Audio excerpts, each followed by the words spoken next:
ተጫዋት እንጂ። እሺ የተጫወትኩ ነው። እሺ አይ አንተ ጥቁር እንግዳ ቤቱን እንደሆነ አታውቀው።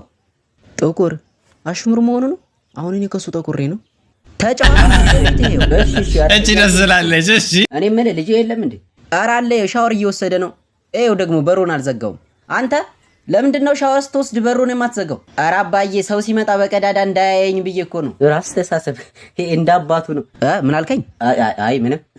አይዞህ አትፍራ ተጫዋት። ማነሽ እስኪ የሚበላ አምጪለት። ኧረ እኔ አሁን በልቼ ነው የመጣሁት። አያስፈልግም፣ ምንም አያስፈልግም ነው። እሺ በቃ ታዩ በልቷል። ምን አይነቱ ቋጣሪ ነው ባካችሁ። ትንሽ እንኳን አያግደረድረኝም እንዴ? እበላለሁ ብዬ ሆዴን አስፈጭ መጥቼ ተበላው። በእናትህ አይዞህ እንጂ ተጫዋት እንደ ቤት ይሄው። እሺ ሻራ እያየሁት እኮ ያማዋል። ከዚህ በላይ እንዴት አድርጌ ልዩለት? ምን ነው ቤቴን በጅብሰም ነው የሰራሁት አለ። እኔ ምን አይዞህ ተጫዋት እንደ ቤት ይሄው። እየተጫወትኩኝ እኮ ነው። ይገርምሃል ባለፈው ተጫዋት እንጂ አይዞህ።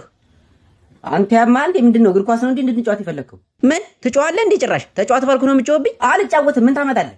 ምን ወሬ አልፈልግም። በቃ አሁን ውጣልኝ ከቤቴ። ይወጣልሃል። ቤቴ ምናምን ይላል እንዴ? ይኸው ጣራው ተከፍቶ የውሃ ማጠራቀሚያ ገንዳ እንዴ የሚመስለው። ውጣልኝ እኮ ነው የሚል ሰውዬ። ባክ ይወጣልሃል። ደግሞ አስትሬ እንደ ቤት ይሄው። ምን የሚታይ ነገር አለ? አባቱ